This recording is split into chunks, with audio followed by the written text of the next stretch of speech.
기독교 역사에서 만나는 여성 리더십, Why Not Women, 이수진 목사입니다. 여러분, 암탉이 울면 집안이 망한다라는 말 들어보신 적 있죠? 그런데 이제는 이 말이 통하지 않는 시대가 되었습니다.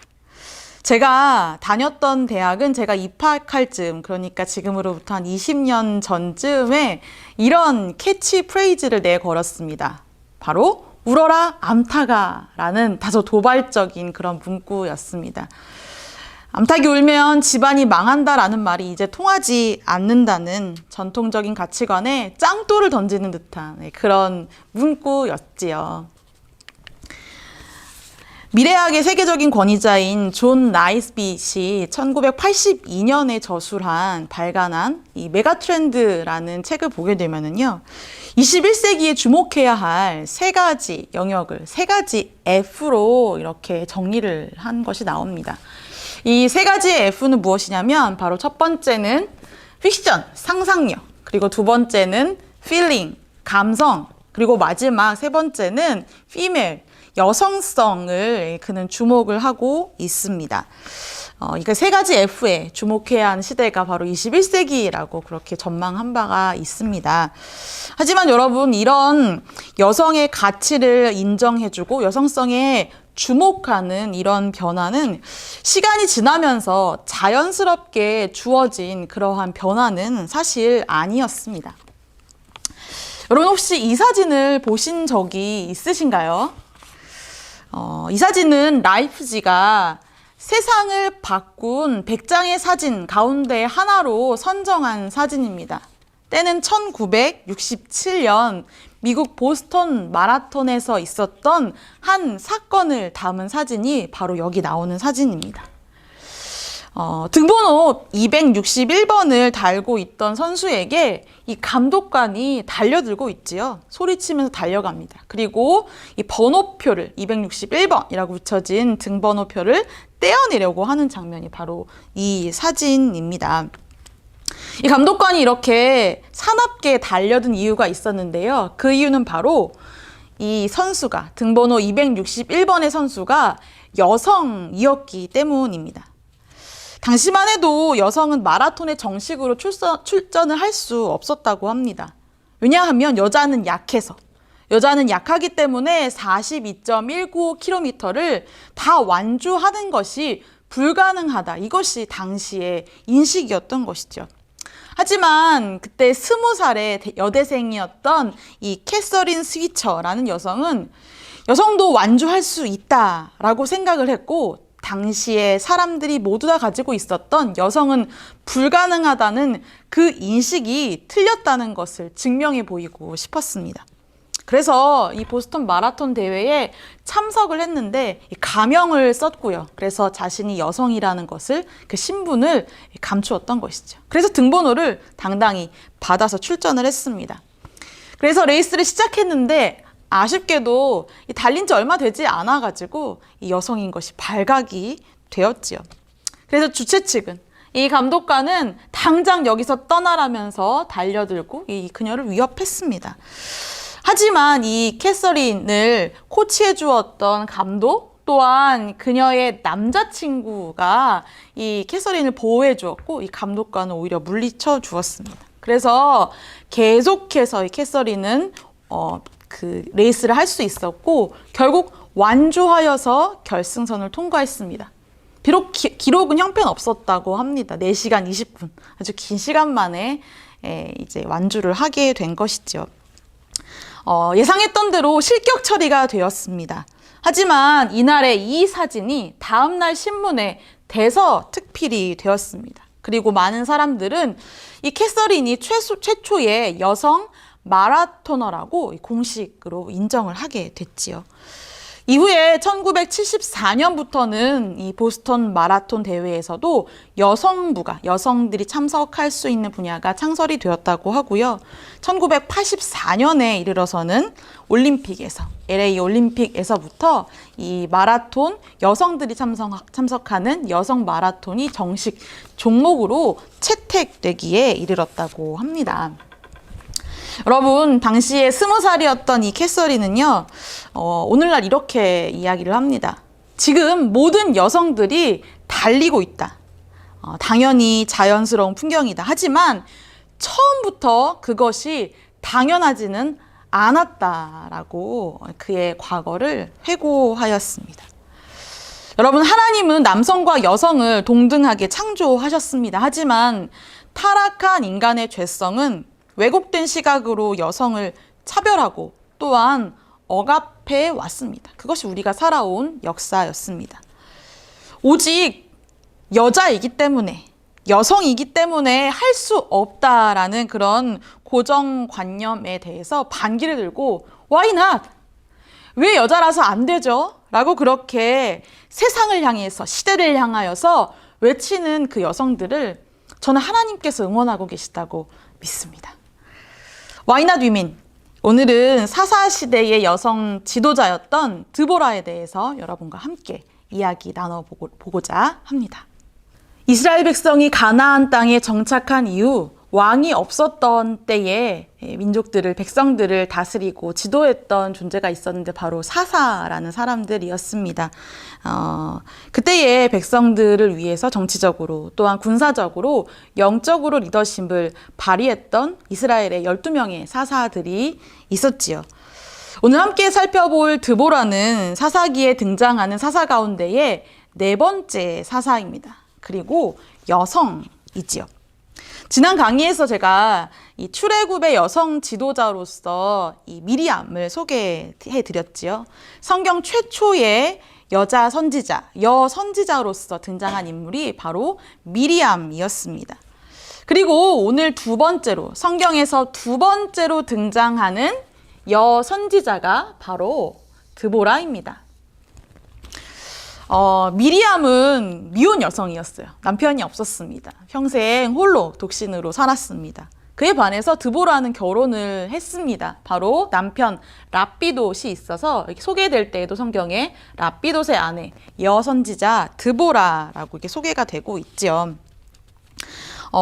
저는 이 본문을 좀 보면서요, 이 랍비돗에 대한 설명이 사실 성경에 전혀 나오지는 않지만 이 백성들의, 모든 백성들의 지도자인 드보라, 아내 드보라의 남편인 랍비돗은 어떤 성품을 가진 사람이었을까, 어떤 인물이었을까 하는 생각을 좀 해봤습니다. 왜냐하면 오늘날에도 사실 아내의, 여성들의 공적 활동을 잘 돕는 남편이 사실 드물고 쉽지 않은데, 성경 시대에는, 정말 오래전인 성경 시대에는 오죽했을까라는 생각을 하면서 랍비돗이 어떤 사람이었을지 한번 궁금증이 제 안에 생겼었습니다. 어쨌든 드보라에 대해서 여러분과 함께 살펴보고자 할 때에 당시 시대적인 상황과 배경에 대해서 좀 우리가 이해할 필요가 있습니다. 포괄적으로는 사사 시대였지만 특별히 드보라가 활동했던 당시는 어떤 때였냐면 바로 가나안 왕 야빈이 이스라엘 백성들을 지배하고 있었던, 압제하고 있었던 때였습니다. 그리고 가나안 왕 야빈의 군대 장관은 바로 시스라였지요. 여러분 기억하시면 좋을 것 같아요. 이후에 강의에 계속해서 시스라의 이야기가 나옵니다. 그런데 이 야빈과 시스라는 철병거 900대를 가지고 있는 아주 어마어마한 군사력을 가지고 있었고, 이스라엘 백성들을 20년 동안이나, 아주 오랜 세월 동안이나 압제하고 있었던 상황, 그것이 바로 드보라가 사사로 사역했을 때의 당시 상황이었습니다. 그런데 사실 이렇게 야빈과 시스라의 압제 가운데 이스라엘 백성들이 있을 수밖에 없었던 이유는 이스라엘 백성들이 하나님 앞에 죄를 지었기 때문이지요. 그래서 하나님은 이 가나안 왕 야빈과 시스라의 손을 통해서 이스라엘 백성들이 다시 주님께 돌아오기를 원하셨습니다. 이스라엘 백성들의 이 처지가 얼마나 가련했는지 여러분 사사기 5장 8절을 보게 되면요, 이 가나안 왕 야빈과 시스라에게는 철병거 900대나 되는 이 무기가 있었던 반면 이스라엘에는 4만 명 중에서 방패와 창도 없었던 거예요. 그러니까 전쟁을 하기 위한 아주 기본적인 무기조차 가지지 못한 것이 이 하나님 앞에 악을 행한 이스라엘 백성들의 가련한 처지, 이 칼과 창도 방패와 창도 없는 상황 가운데에서 이 철병거를 1000대 가까이 가지고 있는 이 야빈과 시스라의 압제에서 그들이 벗어날 길이 없었겠지요. 드보라가 사역했던 시기의 상황이 바로 이러했습니다. 여선지자 드보라가 했던 이 일이 이제 성경에 나오는데요. 사사기 4장 5절을 보게 되면 드보라가 주로 했던 일은 바로 백성들의 판결을 담당하는 일이었습니다. 당시에 사사시대의 사사들은 이 백성들의 영적 지도자의 역할을 하면서 동시에 이 백성들 사이에서의 판결을 담당해주는 그런 사역을 했습니다. 그런데 주목할 것은 이스라엘 자손들이 자발적으로 드보라에게 나아가서 재판을 받았다라는 것입니다. 여성 사사였던 이 드보라에게 주저하지 않고 많은 사람들이 나아갔던 것은 아마도 이 드보라의 분별력 또한 판결이 아주 탁월하고 지혜로웠던 것 같습니다. 그래서 많은 백성들이 드보라에게 나아가서 그들의 문제를 해결받고자 했던 것이죠. 그리고 사사기 5장에 보게 되면 특별히 이 드보라에 대해서 이스라엘의 어머니라고 표현이 되어 있기도 합니다. 상상컨대 우리가 성경적 상상력을 발휘해 볼 때에 이 드보라는 정말 그릇이 크고요. 또 안목도 굉장히 긴 안목을 가지고 있는 그런 리더, 정말 품이 넓은 그런 리더십이었지 않았을까라는 것을 우리는 성경을 통해서 상상해 볼 수 있습니다. 근데 여러분, 좀 재밌는 것은요, 이 성경을 보게 되면은요, 이 여성 선지자였던 드보라의 리더십이 마치 이 모세의 리더십과 오버랩되는 듯한 그런 성경의 이 모습을 발견할 수 있게 됩니다. 이 성경 전체를 구조를 조망하다 보면 이 성경이 마치 모세와 이 드보라의 리더십을 아주 묘하게 이렇게 대비시키면서 또 오버랩하고 있다는 것이 보여지는데요. 여러분 잘 아시는 대로 이제 모세는 출애굽을 이끌죠. 출애굽기 14장에서 애굽을 상대로 홍해에서 큰 승리를 거두는 장면이 나옵니다. 그런데 동일하게 사사기 4장, 드보라가 등장하는 4장을 보게 되면 역시 드보라도 가나안을 대상으로 해서 다볼산에서 아주 큰 승리를 거둡니다. 전장에서 승리를 거둔 두 리더십의 모습이 등장을 하고요. 또한 재밌는 것은 이어지는 그 바로 다음 장에서 이 노래가 나옵니다. 이 전쟁에서 큰 승리를 거둔 모세의 노래를 출애굽기 15장에서 그 노래 부르는 가사의 내용들이 아주 길게 나오고요. 또한 사사기 5장에서도 드보라의 노래, 또한 드보라와 함께 전쟁에 참전했던 바락의 노래가 그대로 이어지는 모습이 나오지요. 성별은 다르지만 이 성서의 기자는 마치 위대한 지도자였던 남성 모세와 또한 그의 버금가는 리더십의 여성 리더십 드보라를 이렇게 견주어서 또한 이렇게 오버랩시키는 그런 형국이 아닌가라는 것을 성경을 통해서 발견할 수 있습니다. 또한 이제 앞서 말씀드렸던 것처럼 드보라가 주로 했던 사역이 백성들의 판결을 담당했던 일이라고 말씀을 드렸잖아요.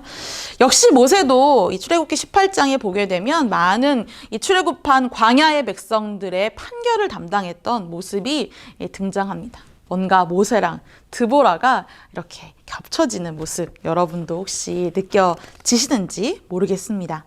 사사로서 백성의 판결을 주로 담당했던 드보라는 자신의 사역을 거기에 머물러 두지 아니하고 이 영적 리더로서 하나님의 뜻을 그의 백성들에게 전달하는 그런 역할도 감당을 했습니다. 특별히 사사기 4장에 나오는 것이 이 장수인 바락에게 하나님의 뜻을 전하는 장면이 나옵니다. 여러분 앞서 말씀드렸듯이 이스라엘 백성들은 가나안 왕 야빈에게 20년 동안이나 압제를 당하고 있었지요. 그런데 드디어 하나님의 때가 임하게 된 것입니다. 그래서 하나님으로부터 출전 명령이 이제 있게 되었고 이 장수가 될 바락에게 이제 하나님의 뜻을 이제 드보라가 전하게 되었습니다. 하나님께서 이렇게 명령하고 있지요. 10,000명을 거느리고 다볼산으로 가서 전투를 하라. 그리하면 군대 장관 야빈의 군대 장관 시스라와 그의 병거들을 너의 손에 넘겨주리라 라는 하나님의 말씀을 이제 바락에게 전달을 하게 됩니다. 큰 승리가 있을 것이다 라는 확신 또한 함께 전하고 있지요. 아, 그렇구나 라고 생각하면 여러분 별 문제 없지만 사실 생각해 보면요, 여성이 하나님의 신탁을 받아서 남성에게 그 하나님의 뜻을 전달하고 있다는 것은 성경 속에서 발견할 수 있는 굉장히 유의미한 장면이 아닐 수 없습니다. 여러분, 드보라가 활동했던 이때에 여성인 그의 성별이 이 리더십으로서 그녀의 영향력을 제한하는 조건이 되지 않고 있다는 것이죠. 여성이어서 안 되는 것이 아니라 여성이지만 아무런 문제 없이 그녀는 하나님의 뜻을 듣고 그 하나님의 뜻에 따라서 이 남성에게 하나님의 뜻을 명령하는 역할이 바로 이 본문 가운데 나오고 있습니다. 오랫동안 20년간 기다리셨던 하나님의 그 출전 명령을 여성 리더인 이 드보라가 남성 장수인 바락에게 전달하는 장면, 성경에서 우리가 확인할 수 있는 것이죠. 드보라로부터 하나님의 출전 명령을 받은 바락은 이제 전쟁에 참전하려고 하지요. 그런데 이 전장에 나아갈 때 이 장수였던 바락은 드보라에게 도움을 요청하고 있습니다. 나와 함께 가달라고, 나와 함께 가지 않으면 나도 가지 않겠다고 이 간곡하게 바락이 드보라에게 함께 전장에 나아가기를 요청하고 있습니다. 이 본문을 읽으면서 어떤 분들은 바락이 겁이 많았구나, 겁이 많은 장수였구나 라고 이 생각을 하기도 하시는데요.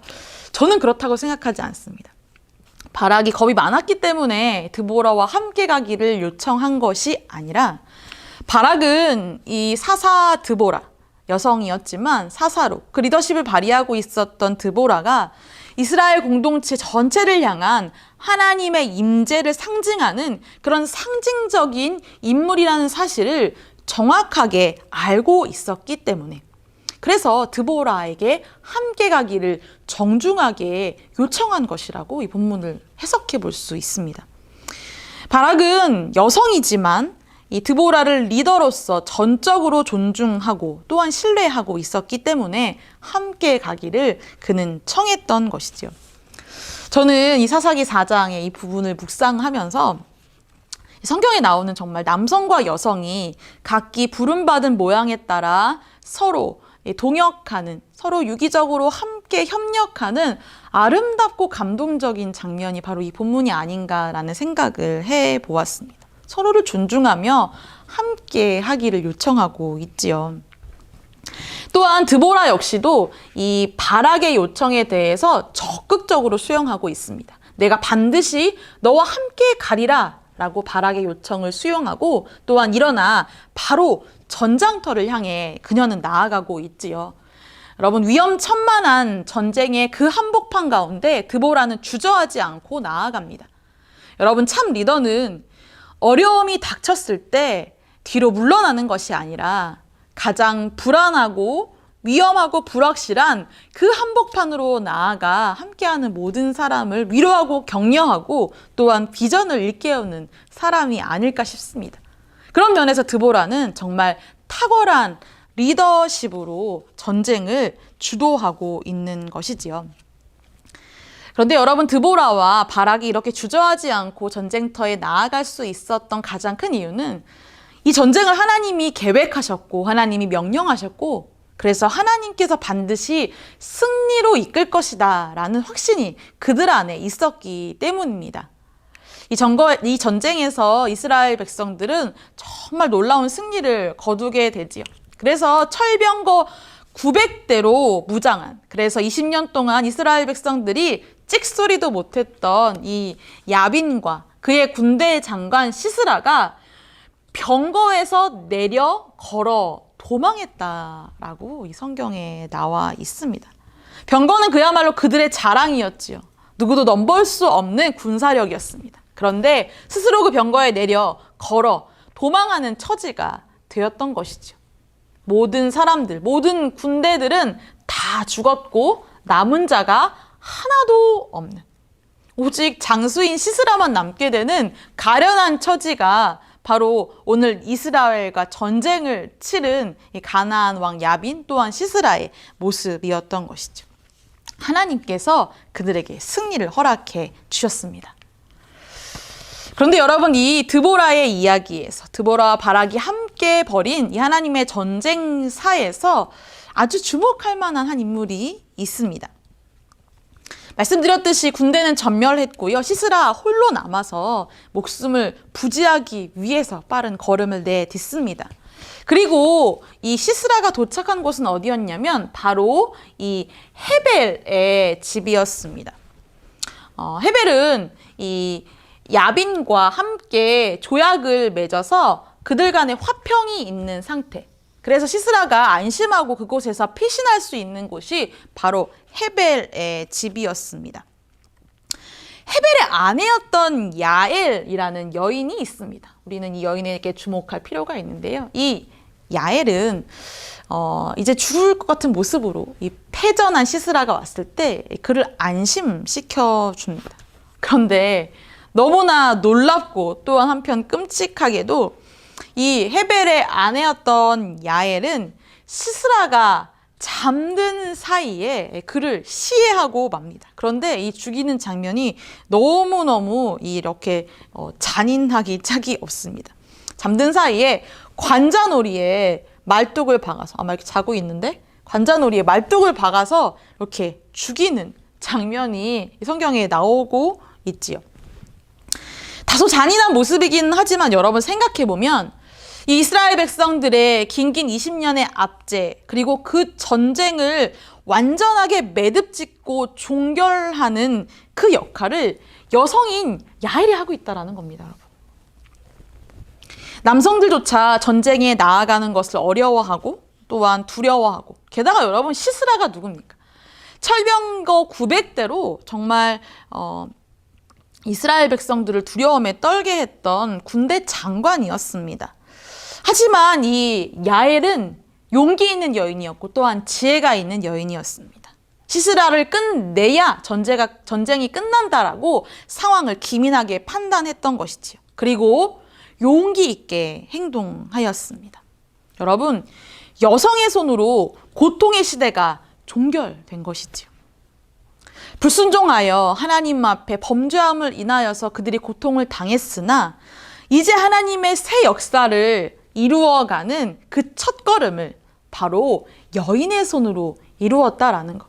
이것이 사사기 4장과 5장에 더불어 등장하는 여성들의 아름답고 멋진 리더십의 한 장면이 아닌가 싶습니다. 여성 리더인 드보라 또한 용기 있게 행동했던 야엘로 인해서 이스라엘에게 큰 승리가 찾아왔습니다. 그리고 무엇보다 그들이 20년 동안 고통했는데 40년 동안의 긴 샬롬의 기간이 그들에게 찾아오게 된 것입니다. 하지만 그 무엇보다 여러분 가장 큰 감격 또한 감사는 이스라엘 백성들 가운데 예배가 회복된 것입니다. 이들은 이 전쟁 이후에 이어지는 드보라와 바락의 노래 가운데에서 이스라엘의 하나님 여호와를 큰 소리로 찬양하고 있습니다. 20년 동안 압제 속에 그들은 숨죽여 살았고 아무것도 할 수 없는 그런 무기력한 존재였지만 그들이 적을 무찌르고 나서 가장 먼저 했던 것은 바로 찬양과 예배였습니다. 그들에게 예배가 회복되었던 것이지요. 하나님의 백성이 그들의 본분에 맞게 예배할 수 있도록, 다시 노래할 수 있도록 결정적인 역할을 한 것이 바로 드보라였고 또한 야엘이었습니다. 이 승리의 노래 가운데에 마지막 가사가 이렇지요. 주를 사랑하는 자들은 해가 힘있게 도둠 같게 하옵소서. 하나님은 성별에 상관없이 인간의 왜곡된 고정관념과 상관없이 주를 사랑하는 자들, 주를 뜨겁게 연모하며 주님의 뜻대로 살기를 원하는 자들을 통하여서 하나님의 역사를 이루어 가심을 오늘 우리는 말씀을 통해서 또한 드보라와 야엘을 통해서 함께 살펴보았습니다. 기독교 역사에서 만나는 여성 리더십, Why not women? 성경 속에서 발견한 리더들의 모습에 여러분 건강한 도전 오늘도 받으셨는지요? 그럼 다음 시간에 또 함께 성경 속 또한 기독교 역사 가운데에서 만나는 여성 리더십들을 만나보도록 하겠습니다. 감사합니다.